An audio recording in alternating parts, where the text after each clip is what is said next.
Bueno, hablemos un poquito, mejor dicho, el día de hoy nos tocará hablar de las primeras civilizaciones, de las civilizaciones antiguas. Ahora, pero deberíamos partir de la base, ¿no?, de determinadas preguntas para el trabajo de las primeras civilizaciones antiguas.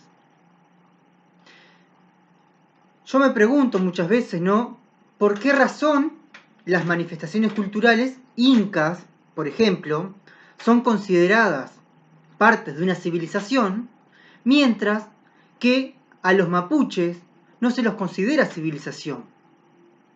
Ahora, ¿qué elementos deberán existir para que nosotros digamos, estos elementos caracterizan a una civilización y estos no? Si nosotros pensamos en el término civilización, bueno, podríamos decir que el término es relativamente reciente y que éste puede tener diversos significados. En el siglo XIX, el término civilización se aplicó a los pueblos educados, para decirlo de alguna manera, y a estos pueblos educados se le oponen aquellos que son considerados bárbaros, es decir, que carecen de esta educación de los civilizados. Ahora, la civilización, en definitiva, era un estado ideal hacia el cual avanzaban todas las sociedades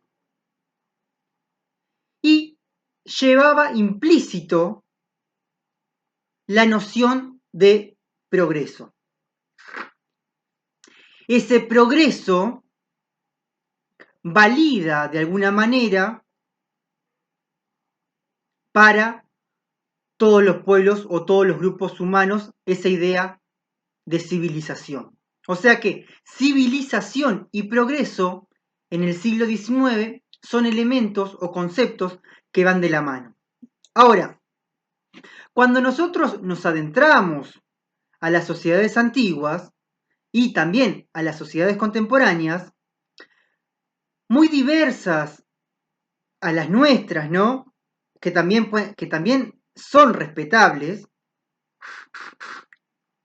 nos ha llevado de alguna manera a lograr una visión pluralista de la idea de civilización. Por ejemplo, la civilización occidental es solo una entre otras muchas.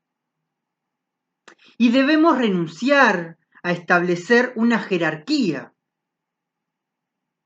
en el concepto de civilización y en las civilizaciones en sí con respecto a los méritos de otras. Todas son civilizaciones. Eso debe quedar en claro, con características diferentes. Ahora, a lo que iba y lo que dije recién, bueno, todos los pueblos, primitivos o modernos, poseen de alguna manera una cultura. ¿Sí? Pero no solo algunos de ellos se han construido como civilizaciones a la medida en que han logrado cumplir determinados aspectos. Por ejemplo, ¿cuáles son los elementos y aspectos que caracterizan a una civilización? Bueno, acá podríamos diferenciar los aspectos materiales y los aspectos organizacionales. Si hablamos de los aspectos materiales, bueno, acá podríamos establecer, bueno, que toda civilización posee urbanismo. Y dentro del concepto o de la idea de urbanismo, bueno, podremos decir, bueno, tienen murallas, tienen barrios, tienen mercados. Bien, ahí tenemos un aspecto material. También decimos, bueno, como aspectos materiales de esta civilización podríamos mencionar a los templos, a los palacios, a los canales, esos canales de regadío importantes para el desarrollo de la agricultura y también de la navegación en estas ciudades antiguas. el uso de la rueda y también el uso de la metalurgia en caso de que apliquen esta técnica. Bien, y cuando hablamos entonces de los aspectos organizacionales, decimos, bueno, en la organización, para que se dé la civilización, se debe dar un surgimiento del Estado. Con el surgimiento del Estado se debe establecer un gobierno central. Y si hay gobiernos centrales, debemos tener leyes, escritura, que es fundamental la escritura, porque es lo que también nos hace separarnos de otros tipos de pueblos. Y un calendario de las civilizaciones. Bueno, también a nivel organizacional podemos hablar de la especialización del trabajo, la jerarquización social, una religión oficial, un desarrollo científico y un ejército. Ahora, como consecuencia de todas estas cosas, ¿no? De todo esto que mencioné anteriormente, estos elementos y aspectos que caracterizan a la civilización, las relaciones económicas, las sociales y las políticas entre los distintos grupos humanos comienzan a complejizarse, es decir, se hacen más complejas. Y es por eso que las civilizaciones no surgen de un día para el otro. Ya lo mencionamos anteriormente, yo no me levanto hoy y digo, ay, ayer estaba en el Paleolítico, hoy estoy en el Neolítico. No, son procesos que se van dando de forma paulatina y es por eso que no podemos decir, hoy vivo en un periodo y mañana el otro, sino que son construcciones sociales y temporales de acuerdo a determinadas características. Ahora, volviendo a la idea, bueno, hoy no me levanto y digo, estoy en la civilización. No, no surgen de un día para el otro, sino que son el resultado de un largo proceso a través del cual se van conformando aspectos como los que mencionamos anteriormente. Ahora, lo que sí debemos entender, ¿no? Y es lo que hacemos en historia, es que hay que entender que determinados procesos históricos no son producto de un solo factor, sino que existen diversos factores, ¿no? Que contribuyeron para que se den el surgimiento de estas civilizaciones y esa contribución parte de un puñado de pueblos agricultores, ¿no? Esos pueblos agricultores avanzan culturalmente hasta levantar una gran civilización. Ahora, ¿cuáles fueron los factores que permitieron el surgimiento de estas civilizaciones? Bueno, podríamos mencionar, de alguna manera, por ejemplo, el desarrollo de una agricultura productiva. Para que sea un desarrollo y que la agricultura sea productiva, debemos decir, bueno, esta agricultura deberá ser capaz de sustentar tanto a la población, pero también deberá generar un excedente económico que permita comercializarlo en un mercado, por ejemplo. O sea que hay que generar excedente para el comercio. También el dominio del saber sobre los ciclos de la naturaleza y las técnicas agrícolas permitió que la élite social fuera capaz de satisfacer las demandas más inmediatas de la población, es decir, comer, ¿no? La necesidad más inmediata de la población, ¿cuál es? Comer. El cumplimiento de esta función lo que hace es justificar la razón de ser.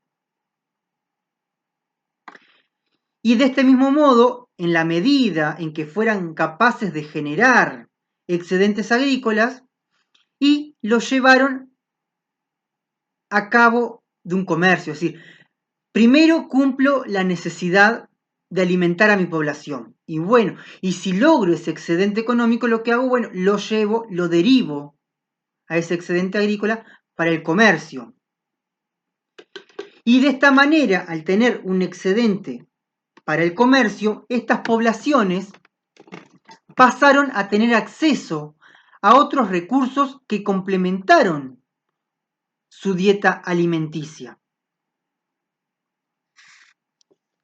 Y que de alguna manera les dio acceso a otro tipo de posibilidades inexistentes, ¿no? O de escasa o de difícil obtención, teniendo en cuenta en el lugar o en la zona donde estaban afincados, estaban desarrollando su aldea o su civilización. Otro de los factores que favorecieron o que permitieron el surgimiento de estas primeras civilizaciones fue el dominio del agua. Ese dominio del agua debido a un desarrollo tecnológico superior, el cual implicaba aprovechar el agua necesaria para el regadío y controlar los desbordes e inundaciones a través de canales, es decir, canales de regadío, cuyas aguas se utilizaban en épocas de sequía.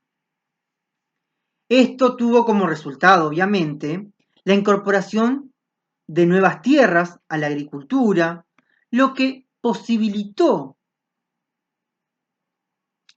a una producción de excedente, ¿no? La producción de excedente permitió a su vez la existencia de una sociedad urbana, ya que no era preciso que todos estuvieran volcados al trabajo agrícola, obviamente, y para asegurar de alguna manera la subsistencia.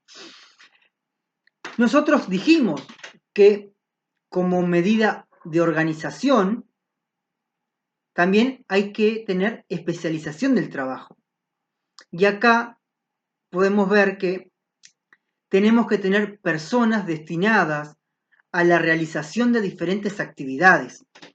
No podemos destinar a toda nuestra población a la agricultura, sino que también existen otras áreas que deberán ser explotadas y es lo que apuesta el nacimiento de esta civilización, que determinadas personas se destinen a determinadas actividades y otras a otras. Otro de los factores que permite el surgimiento de las civilizaciones fue el surgimiento de un poder político único. Y este poder político único deberá tener una capacidad coercitiva. Sin este elemento, la conformación del Estado, elemento central de las primeras civilizaciones, habría sido imposible. ¿Por qué? Este poder, que es el centralizado, es la figura de una. Está representado mediante la figura de una determinada autoridad, estuvo investido de amplios poderes políticos, militares, administrativos y también religiosos, porque muchas veces estos gobernantes eran el representante de Dios o de los dioses, porque hablamos de religiones politeístas en este caso, eran representantes de los dioses en el plano terrenal. Ahora, la máxima autoridad del Estado recibió diferentes nombres, y esto siempre teniendo en cuenta la zona donde estaba dicha civilización.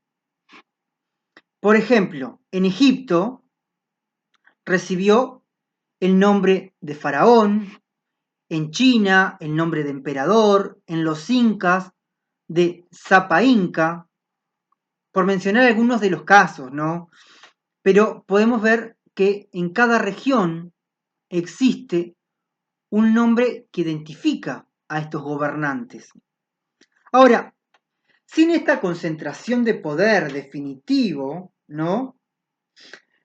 Sería difícil que estas culturas se hubieran organizado de esta manera.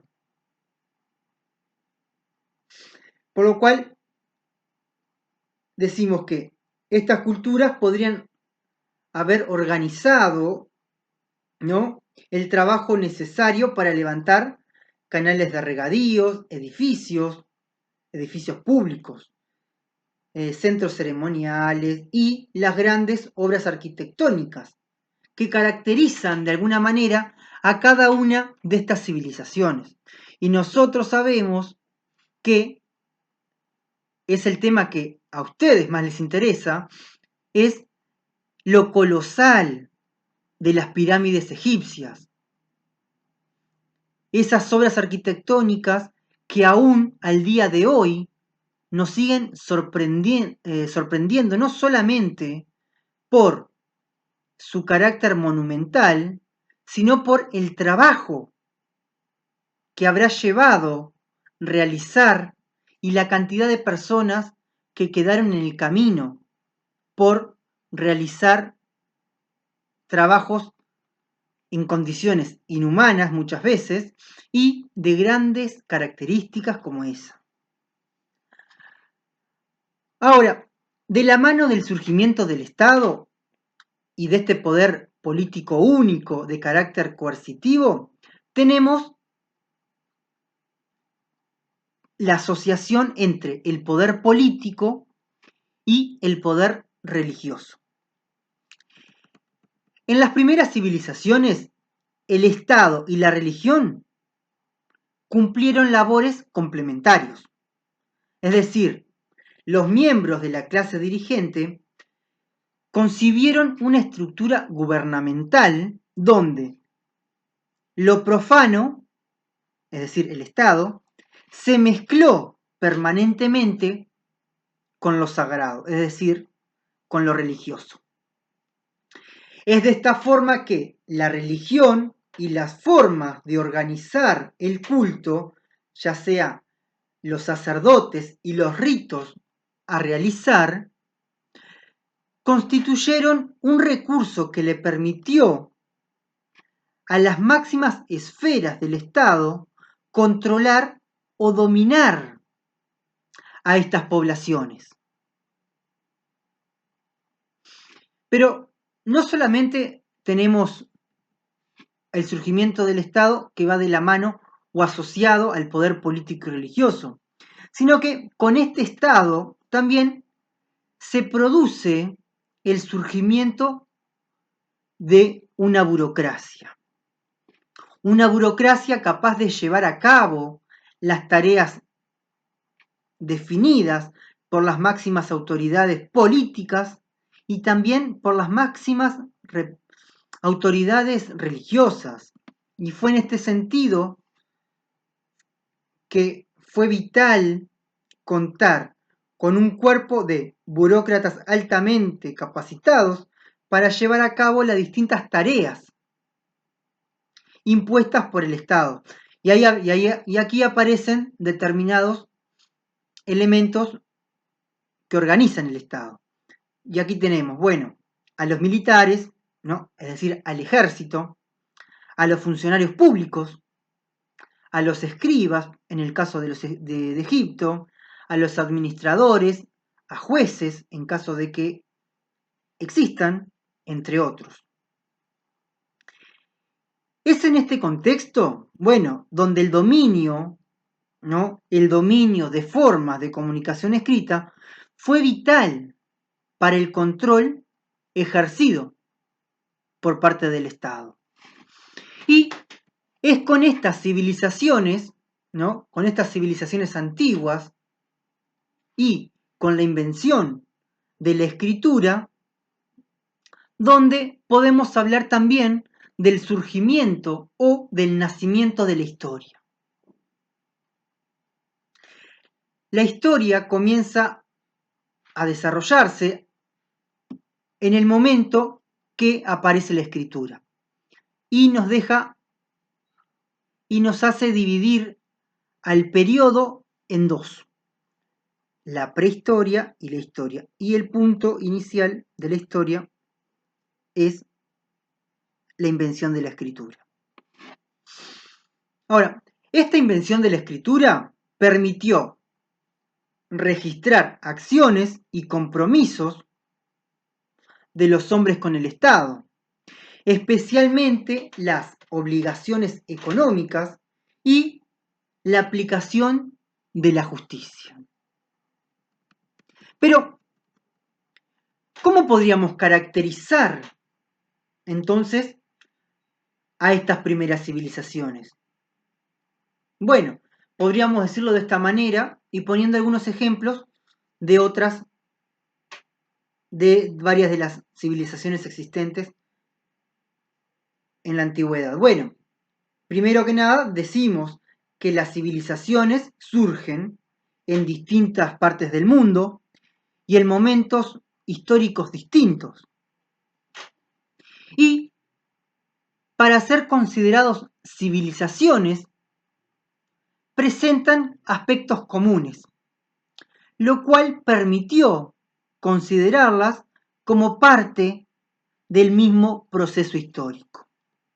Bueno, y acá tendríamos, el orden político. Una de las características de las civilizaciones antiguas, es el orden político. Y acá vemos, volvemos a repetir lo mismo. El orden político está asociado a la creación del Estado, el cual está estrechamente asociado al surgimiento del poder político centralizado, dotado de amplias atribuciones.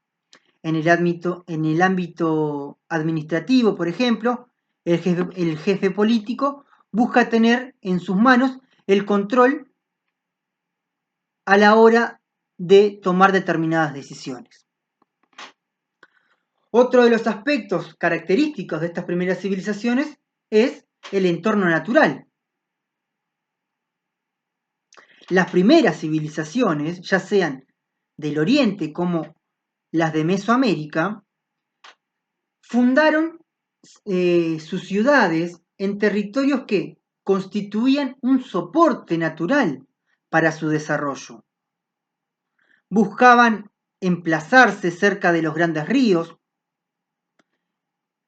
que proveyeran de agua a la población y favorecieran el desarrollo de una agricultura de regadío, la cual cada vez se fue complejizando más y más. Ahora, cuando pensamos en las civilizaciones localizadas en las cercanías de la medialuna fértil y en China, por ejemplo, podríamos decir que se establecen en zonas de llanuras fértiles y fue una de las condiciones más importantes para su desarrollo. ¿Sí? Por otro lado, los ríos eran una importante vía de comunicación también. No solo sirven para el regadío, sino que la navegabilidad del río nos permite comunicarnos con otras civilizaciones, también nos permite realizar el intercambio comercial y la difusión cultural de la civilización. Otro de los aspectos característicos es el aspecto económico, donde la base económica de las grandes civilizaciones fue la agricultura. De ahí que el principal propietario de estas es el Estado. Es importante de que, si bien las grandes civilizaciones tuvo como base económica la agricultura, de ahí también proviene el nombre de muchas de estas civilizaciones, porque las catalogamos como civilizaciones agrícolas y Y bueno, y otro de los aspectos que podríamos mencionar es que con el paso del tiempo y en la medida que el comercio se fue desarrollando, la actividad mercantil pasó a ser altamente valorada por estas civilizaciones antiguas. También otra de las características es el trabajo. Y el elemento fundamental de la economía de las grandes civilizaciones fue el trabajo esclavo. La esclavitud fue el elemento fundamental de estas economías agrícolas.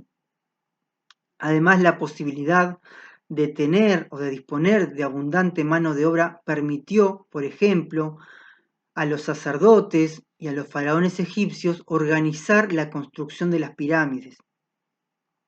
A ver, debe quedar en claro que no toda la mano de obra que realizó las pirámides egipcias fue mano de obra esclava. ¿Por qué? Debe quedar en claro, es porque no alcanza, mejor dicho, no dan los números para decir que todas las manos del antiguo Egipto fue esclavo a la hora de construir las pirámides. No, también gran parte de la sociedad egipcia contribuyó en la construcción de las pirámides, quizás desde diferentes áreas, pero no, el trabajo en estas construcciones no es solamente esclava, sino que también existieron sectores egipcios que contribuyeron en la construcción de las pirámides. Ahora, si bien la masa del pueblo era campesina, una parte importante de ella, de los egipcios, ¿no?, se especializó en labores como artesanías y otras en la burocracia que estaba al servicio del faraón.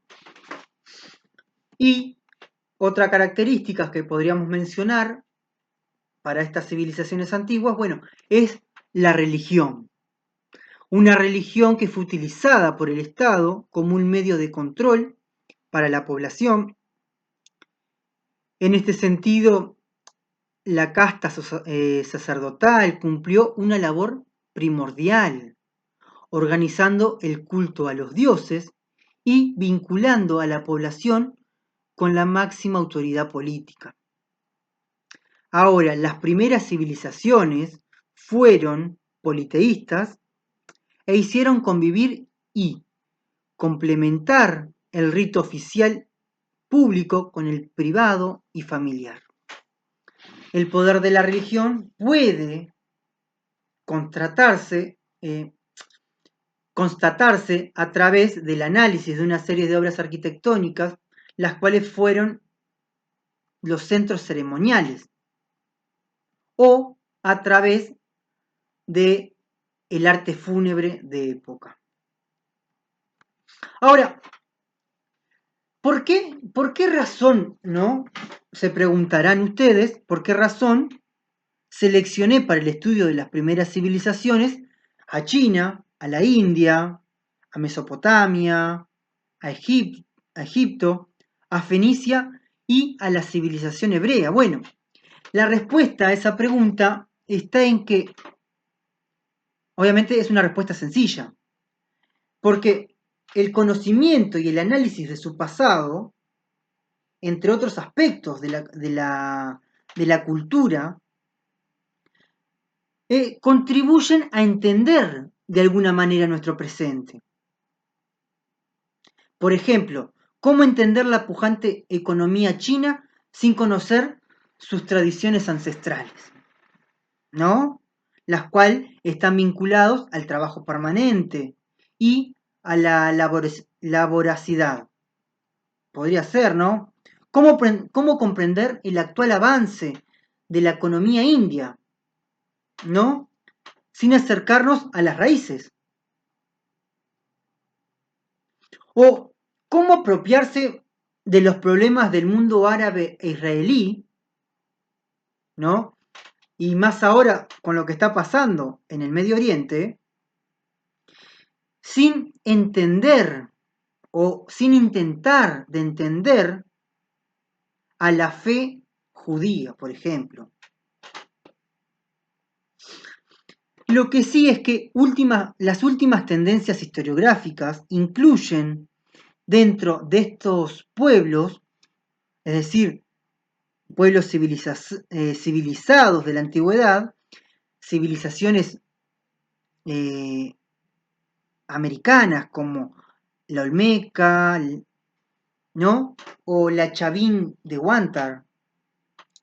Y la primera precursora de la civilización maya, por ejemplo, en Mesoamérica, y la segunda civilización inca en el Perú antiguo. Estas son las civilizaciones que a mí me interesan de alguna manera destacar, porque a partir de ellas o del conocimiento de estas civilizaciones podremos entender algunas cuestiones que hacen referencia a nuestro tiempo.